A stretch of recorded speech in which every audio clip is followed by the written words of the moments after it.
Hello there ladies and gentlemen, how you doing? It's Alexander Hilly123 here and it's time for a new video. And as you can see from the title, today it's time for a new gaming pickups video on the channel. The first in about 5.5 to 6 months or so, a little longer than the last few have been.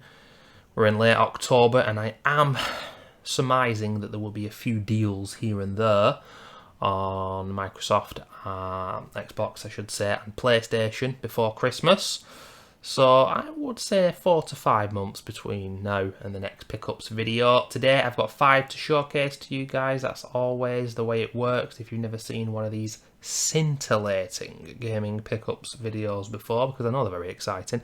Let me tell you, I just quite simply talk about the last 5 games that I bought. Sometimes I've not even played them yet, and it's not even a review. So I've not played a game. It's sometimes sad when that happens, but it just depends where I'm up to in the small backlog that I've got. These days, most are digital. It is unfortunate. Today, they're all digital in the Xbox, apart from one, which is physical on the PS5 as a exclusive. So let's go. We'll see how long this one lasts. I'm trying to keep it under 30 minutes, but you know I got a lot to say. And I certainly do, because we're going back to May 2024, ladies and gentlemen, where I purchased, and you're going to see a little bit of gameplay footage and the cover arts of the games that we're talking about. But the first one to showcase to you guys is Evil West, released in November 2022, coming up to 2 years now. And this was developed by the Flying Wild Hog Studios and Focus Entertainment. That's the publisher. It's a Polish studio.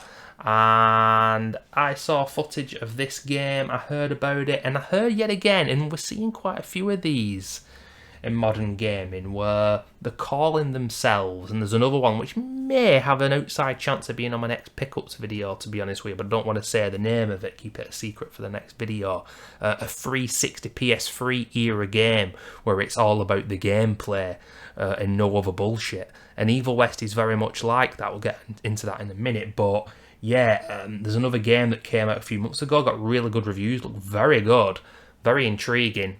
Didn't really want to purchase this at full price though, but I will look into it somewhere down the line. But yeah, a 360 PS3 style game is exactly what this is in regards to the fact that it's linear, in regards to the game's length, in regards to the fact that because it's not exactly a AAA game, you don't get that AAA polish, but my lord, there's a lot of passion in this game, and it's just a fun game. It's got a good sense of humour, it's silly, the gameplay's pretty good overall, the game's got a nice aesthetic, and of course, if you guys know anything about me, you'll know I love my survival horror, but it's most certainly not a survival horror. It's... oh shit, the bed. Okay, the microphone just had a little tumble there. We're okay, ladies and gentlemen.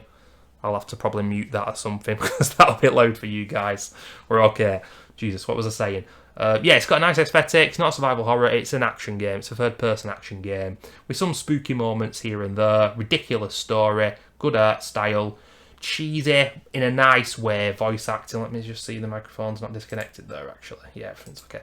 And I liked this game. Graphically, you can tell it's not AAA. I didn't come across any bugs. And the game didn't crash, although modern games crash on a console, it's probably the bloody console's fault. And it was just a fun game. And it says here it received mixed reviews from critics on the Wikipedia page. I mean, let me tell you something, it's not a complete and utter masterpiece, but at the same time, I bet this sold pretty badly, and a lot of people said it's too short, or how does it hold up by today's standards? What does that mean exactly? What are today's standards? Today's standards are fucking absolute shite anyway. Apparently there's a PS4 and an Xbox One version of this game. That could be a bit rough. But I played on a Series X, ladies and gentlemen. Sustained 60 FPS with the performance mode. And yeah, a really good game that I would recommend to people. If you know the kind of games that I like, and you've never heard of this game, check it out. You'll have seen the gameplay. It's a bit blurry, that footage. It's not my own footage. But yeah, it's a very fast-paced game. And this game, it introduced bosses and then made them into sub-bosses. It introduced sub-bosses and made them into normal enemies. And I saw people say it's very repetitive, and it kind of is, but every game ever made is repetitive. And the thing is with this game's repetition, it's all about the combat. It's all about what weapon is best for what enemy. There's tons of different upgrades with this game. Just absolutely loads, too many to speak of. Most of them are fun, but by the middle part of the game, you're going to have to be looking on your first playthrough in the options menu just to remember what the hell you're meant to do with the different moves, because there's shitloads. And like I say, it's all about the gameplay because of that. I would say this game takes inspiration from stuff like God of War 2018, possibly Bloodborne with the one shot of the gun, and the Souls games. The fact that I still like it despite that is quite something, because if you know anything about me, guys, you know that I despise the Dark Souls games. Absolutely detest all of them. But yeah, I think it still was an influence on this game, and it wasn't a hindrance to it. And I also think Shadows of the Damned, which is currently, I think just today, had its remaster released. I think that'll go down like a lead balloon as well, but I'll get that at some time. I think Evil West showcased a bit of influence from that as well. And overall, you know, I saw a lot of 6 and 7s out of 10. I'd give it an 8 out of 10. The achievement list was pretty shit. The story was pretty cool and funny, cheesy, in just the right way, meaty combat. What I didn't, I mean, loads of weapons as well. Handgun, shotgun, crossbow, grenades. You can do all sorts of things with them, and many, many more. It's one of those games, though, where primarily first, it is melee over gunplay, and the gunplay feels a little bit, I wouldn't say it's an afterthought, I think that's too rude, but it's just a bit clunky, and it's another one of these games where you feel how the devs have struggled with the gunplay, and it's like, oh, it's that Bloodborne aspect of boom, one shot, and then pummel the shit out of them. I prefer gunplay to melee, but Evil West, very good game. I have a feeling it won't have sold well. A lot of 7s out of 10 I see on Wikipedia, but I enjoyed it. I would like to see a sequel. I think it could do even better, but it remains to be seen whether we'll get one. Okay, I've got a little timer on my phone, guys, to try and stop myself, but first ever time I've done this, I just keep looking at it. Maybe I'll just actually turn it. Oh shit, what was that? It wasn't my mouse, not the laptop fan, and it's not the microphone. Or is it the microphone? I don't think it's the microphone. I'm sure you heard that. Jesus, don't know. Anyway, second game, ladies and gentlemen. It is a certified classic amongst so many people. I wish I had a lot more time to talk about this game. My favourite streamer on twitch.tv is a massive fan of this series. The series was actually, I think it's been a TV show. I think it was a film in the late 70s, early 80s. And of course, it's a video game. There's been all sorts about this. There is a sequel coming up in the next month. I think people that have not played the trilogy and go straight into the actual sequel are going to be shocked by its mechanics if it's not watered down, which it could be. Of course, it remains to be seen whether it will be watered down with it being on console. But of course, that's the reason and the way that I played it as a console scrub. It's certainly not a console game, but ladies and gentlemen, it's a game where nearly all the fans will tell you, don't play the vanilla version. The vanilla version sucks. The gunplay sucks. The bugs make the game suck. So many things. And yet they play and love it, despite the fact that it sucks.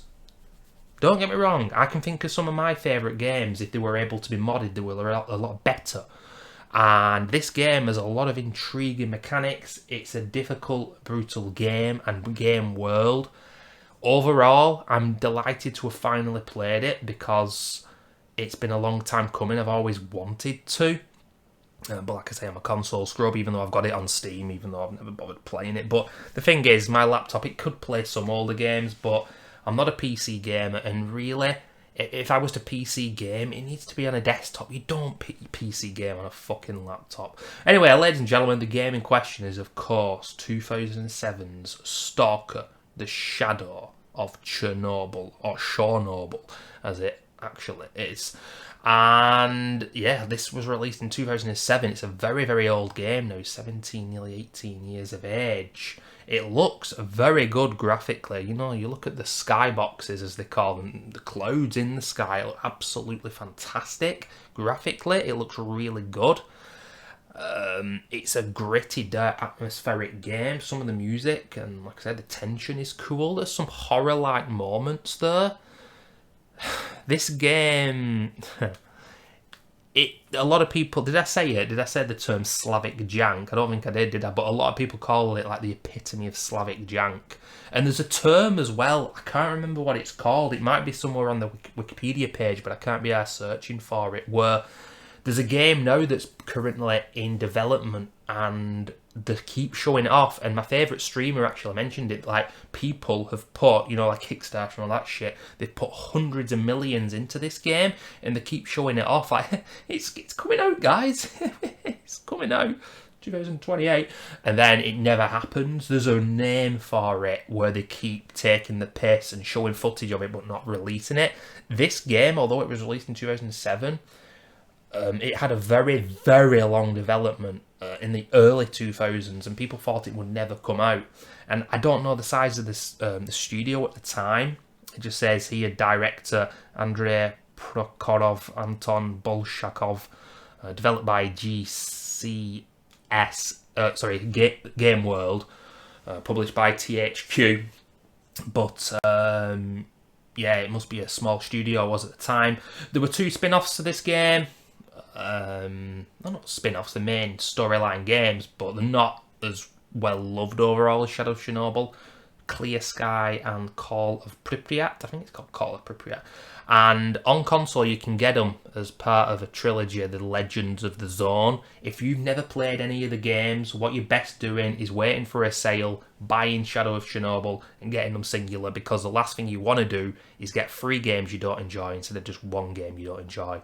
And overall, I have to say that I found this game immensely frustrating, but captivating at the same time. But, you know, the gunplay in the vanilla version, I've heard that it's not in the modded versions, but that's all well and good. But this is the game that initially came, and of course, they released this with the knowledge, even in 2007, that motherfuckers would mod this. But there are so many mods for this game, it's insane. Of course, for any PC game, but especially Stalker. The guns just do not work. There's no point in using the handgun or the shotgun. They don't work.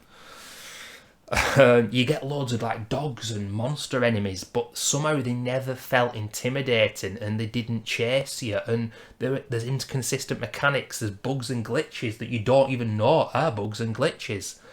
The game didn't crash for me. I heard it was unstable for a lot of people. I think I might have just got lucky, but you know, I played 25 hours into this game. And I feel like if I ever play it again, I just owe it to myself to mod the shit out of it and play on a desktop PC if I ever become a desktop PC gamer, which may one day happen. But for now, I don't think I can go back to that game because it's not a console-like game. And if you've no other way to play it and you were a fan of it when you played it back in the day, for example, then I say go for it. But yeah, this game, man, you've got a massive inventory where you pick up, you know, a sausage, bread for health, bandages to stop you bleeding. There's anomalies in the game world which are very dangerous. They're like little whirlwinds, and if you go in it, you will be killed. It's a byproduct of the radiation, of course, the disaster in the 80s, and the game has an atmosphere and tension, but it's just so janky that it's hard to recommend it vanilla. I've watched my favourite streamer play it before, and you might think, oh, you already know the game. No, it just doesn't work like it's a massive open world game for its time. But a lot of the side quests in the map got me frustrated and confused, and it is just such a weird and perplexing game. I'm glad it exists, but if they don't water it down for the console, which I hope they don't, but I think some people are going to get more than they bargained for with this game. You know, so many spin-offs like, you know, that Tarkov game have been made because of this. But this is the original, and ladies and gentlemen, Stalker, it's one hell of an interesting game. Some people will adore it. I enjoyed aspects of it, but, you know, the vanilla version just isn't great. There's so much more I want to say about the game, but I don't know if I'll ever play it again. If you've got anything, like any recommendations in regards to Stalker or tips for me, maybe I'll watch a tips video, but I just didn't enjoy the traversal of the game world. And when your suit degraded, I don't think you could repair it, if I remember correctly. And it's just like, oh well, you're getting one shot now by everything. It's like Fallout 3 in that sense. Your guns jam, they degrade quickly. You get like 2 different vendors in the game, and they're both complete and utter rip-off wankers because you get overcharged all the time. But ladies and gentlemen, it's time now, the crux of this video, the game out of the 5 that I want to talk about the most. It's the physical game that I bought, and it's the first physical game that I bought in about nearly just under, I think, a year and a half. Oh, actually, no, about 9 months, because of the Last of Us remake. Before that, it was Resident Evil 4 remake. Wow. Isn't modern gaming awesome when there's nothing but remakes? But ladies and gentlemen, surely they'll never remake Astro Bot. Hey, shall we get a nice thumbnail? Let's do it, motherfuckers. Was that exciting enough for you? I hope it was. But ladies and gentlemen, overall, the reviews were incredible for Astro Bot, and I was indeed excited. This bald man who plays nothing but absolute misery, if we're being honest. The next 2 games are miserable bloody games as well. A lot of them violent games, gunplay games, but I've always enjoyed my platformers here and there, especially the Sonic games, and there is a heck of a lot of Sonic inspiration in this game, like Sonic Adventure, but also the classic Sonic games as well. Put a little bit of Mario and a bit of Crash Bandicoot in there as well. And, you know, people were saying really nice things about Astro Bot. Got absolutely fantastic reviews. Maybe somewhat it went a little bit over the top, but I think people could see, both, you know, gaming journalists who are not to be trusted and the gamers themselves, and, you know, these people now, like that, what's he called, the Moist Critical, the penguin guy with the beard, who we all hail to, and everything he says is true, of course. He's okay, but people need to take their opinions with a pinch of salt. They're not right about everything, but I've lost my train of thought now. Even people like him and people who I think are more trustworthy than normal gaming journalists were saying this is an amazing game, and I think as a whole, people could see that this is a good thing for video games, and it's just a beautiful game with a lot of love and attention put into it. Now, when I saw this in the summer, I think it was Jeff Keighley's Summer Game Fest, I was like, oh wow, that's on my PS5, because I bought a PS5 February just gone, February 2024. In the summer, saw this Astro's Playroom. Jesus, still on my PS5, never played it. I played it about a month later, and it just whetted the appetite and made me so excited for this. And it came about 3 or 4 weeks later, came out, and it's a glorious game. And I got the platinum, 100%ed it, and you know what? It took me 23 hours. There's only one other person I watched play this game. It's a female streamer, and I don't usually watch female streamers because I hate the simps, and women have got to prove that they're real gamers. This woman is. She's really cool, called Julia TV. Played some awesome games. Have a look on her YouTube channel and her Twitch. Something you'll like. And I hate these female streamers who, you know, they're playing a horror game and the jump scares. You know, those streamers have that where, oh, there's a jump scare. She's not like that. She's a real gamer. And she played it. And 22 hours it took her, and she got 100% as well. And if you are someone who's going to get 100% on that, even if you go pretty fast and you're like a younger Zoomer gamer, you're still going to be pushing 20 hours. I mean, like I said, Crash Bandicoot 4, the Sonic games, they have took a little bit more or less than that. So there's been some talk of it being too short, but not for me, not unless you're just going to race through the game. It's this obsession with every game needing to be bloody, you know, 100 hours long. So with Astro Bot, you get about 5 or 6 different worlds. You get a boss at the end of each world. You get all these bots in the level that you have to rescue. You get these little puzzle pieces. The puzzle pieces that you get, you have like a central hub area, which is this massive kind of desert area. And then within that desert, you get some other areas to the left, to the right, in front of you, south, whatever, where you get more bots, and there's just random things in the game world. And I enjoyed that aspect of the game. And Astro Bot, as much as I love it, let's put something straight right now, ladies and gentlemen, this game is a Sony propaganda piece. It really is. It's just basically Sony just saying, look at what we've done in the past. All these great franchises that aren't on the PS5. That's what Lord Harris, avoiding the puddle, said. He said, it's a game about all other games that aren't on the PS5 and this shit generation of games, and it's bloody true. But what I will say about Astro Bot is, in different levels, you got the little dog who barged into things and smashed like glass and certain things in the game were. There's one where he kind of makes himself inflated, and then you go higher. He's like a balloon, and he deflates, and he goes. And there's a penguin. I can't remember what the penguin does. There's one where it slows down time, and there are a few other. I wish I remembered now, but I can't bloody remember at all. Basically different there's one where you can actually, you know, like the classic Sonic game, spikes. You don't want to hit spikes. Well, he goes into a little ball, and the spikes then don't hurt him.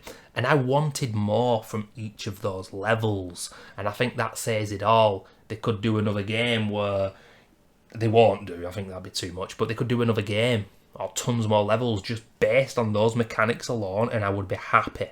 And there are also these levels where you've got to rescue triangle, X, circle and square, the four buttons, of course, on the PlayStation, and they are basically the challenge levels. And this was really interesting because you really saw a difference of opinion in regards to what people thought. Some people hated these and thought they were way too challenging.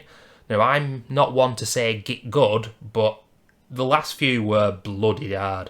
And I just popped some music on and vibed to it and got it done eventually. But they were hard, but I enjoyed them. I actually really enjoyed them. There's this intense music, and it's really funky and good. The music's also great. Not quite Cuphead level, but it's close. And I really like those levels. They definitely reminded me of Crash Bandicoot 4. And yeah, you're just getting a variety of levels in terms of the aesthetics, the difficulty. 100% in the game is an absolute joy. It's up there as a contender. I won't say it's the best, but it's one of the best platformers I've ever played. I absolutely loved it. Some people might think it's a little overrated and people went overboard. I get it, but I just had a whale of a time on the game. And like I said, the Uncharted level especially, that gave me goosebumps. It was really, really nice. I was close to tears, to be perfectly honest with you. And I think some people will be, like with the God of War game, there was a lot of Resident Evil things there, even though it's not a bloody exclusive. But yeah, the bots, really cool. And let's hope we get a sequel. I heard that the game had sold really badly. Oh, so much less units than Ratchet and Clank. And then a few weeks later, oh, Astro Bot has sold so much more than Crash Bandicoot 4. It's doing so well. Well, what is it? I don't know. I hope it does well now. Any parents out there, any people my age who've actually got kids, unlike me, or anybody a little older watching this, buy that for your kid. Your child, I should say, but yes, kid. Yeah, buy it for your child. It's a must. Although I must say, it's got a 7 certificate. When was the last game I bought with a 7 certificate? I don't know. Peggy 7. Ladies and gentlemen, the next game we're talking about here, you play as a nun. Yeah, that's right. Roll the VT. Roll the VT. Show them. It's Indika, released earlier this year, ladies and gentlemen, May 2024, PS5, Xbox and on PC. It's a third-person adventure game developed by Oddmeter and published by 11-Bit Studios. And it says here, I'm just going to read the Wikipedia page for you guys, because if you've never heard of this game, trust me, you might not believe it exists. It is one of the most ridiculous games I have ever played. In the game, players take control of Indika, a nun. That's right, looking to adjust to a monastic life. The twist in the tale comes in the form of her companion. She has a connection with the devil himself, and it is this connection or relationship that is further explored in the game. The game emphasises on this storytelling device and the conflict between the church's perspective and lifestyle and our own doubts and religious beliefs. The game requires players to navigate various obstacles, do platforming sequences, solve puzzles, obtain collectibles while traversing across surreal landscapes and interacting with strange people during this journey. And I can't exactly remember when I saw this game, like the first ever trailer of it, but I think it might have been last summer. I mean, I've made the videos, obviously, so I could find it if I really wanted to. It's a bit weird, but hey.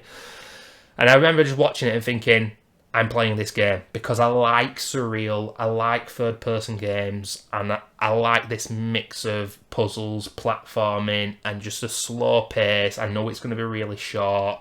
I waited on offer for this one, guys, and to be honest with you, I still felt a little shortchanged. I thought I could love this game.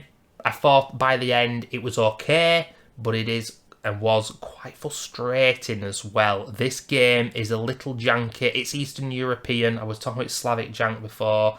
I don't know if this is Russian. Are we allowed to play Russian games? Do support Russians in 2024? But yeah, I don't know if it is actually Russian itself. Oh, here we go. The developers had to move from Russia to Kazakhstan and finish the game there, per Odd Meter game director Dmitry Svetlo. After February 24, things were complicated even further as staying in Russia became physically scary. So there you go. And of course, needless to say, I'm saying do we support Russia, blah, blah. It's important to remember there's a lot of sane, half-decent people in Russia who obviously don't support Putin's madness. So the game itself, like I said, it took me 4.5 hours on first playthrough, and then I mopped up the collectibles and 7 hours. 7 hours, 2 playthroughs. It's an incredibly short game, and I got this on offer for £13.64. It was meant to be £21. It was actually £20 on PlayStation. So why exactly is it £1 more expensive? That got my back up. That got my back up. I was like, what the fuck am I paying £1 more on Xbox? You know what I mean? It makes sense. But I've seen that quite a bit, actually. And I'm thinking, is it a Game Pass tax? Because I've also seen Microsoft now say, hey, get this on offer. If you've got Game Pass. If you've not, you can't. Oh, but fuck you, Microsoft, you dickheads. Do you want my money or not? No, I'm saying. But yeah, £13.64, and it's one of those games which is an experience. It was pretty janky. The voice acting, oh my lord, was it bad. Hilariously bad voice acting. Sometimes they would just shout like this, even though two characters were right next to each other. I'm thinking, what the fuck what are they shouting for? It was almost as if, obviously it's Russian, they gave these English voice actors the scripts and then no context whatsoever. Honestly, it's like Resident Evil 96 style. It is pretty damn bad, but it's funny. Look at the bloody front cover of the game, and it's an interesting one. Maybe wait till it goes even cheaper, about a tenner, and get it. There's some good ideas here, but the puzzles in the second half of the game became frustrating to me. And the game deviates from its third-person perspective quite a lot. And you know, I mentioned Shadows of the Damned earlier, and I said I'd mention it again. It just came to me in my head when I was making this. I said, oh, Evil West inspired a little bit by Shadows of the Damned. Well, with this game, I just think it's a coincidence. Maybe it was inspired by Shadows of the Damned, but I doubt it. But that game, it has like a little platforming part where Garcia Hotspur, the character, is like flying through the air and he's shooting things. This game does something similar where you're playing a puzzle platformer 2D experience, collecting these coins, and it's to tell the game's story and narrative, but it becomes very frustrating. I've said it before and I'll say it again. Whatever game you are making, if you're going to deviate from that and put a little bit of a part of the game that's different kind of game in your game, make it easy. Don't make it frustrating, because that is going to piss people off. It pissed me off. And yeah, by the end, the game, I don't think it ends with a fulfilling ending. I think you could see it coming a mile off. Obviously, if it's about religion, I mean, hey, I don't know, maybe there could be a pro-religion game, but if it's anti-religion, I think you can probably see where they're coming at here. I'm an atheist, but whatever. And yeah, the plot's here. Overall, it's a bang average game. Some good ideas, an experience. I won't forget it, but I didn't love it. It's Indika, ladies and gentlemen. And we're at 30 minutes, and the last game Well, we'll go up to 35 minutes. I'm happy. I'm happy enough to sit back now. It's not gone to 40 at least. Ladies and gentlemen, I've not yet played it.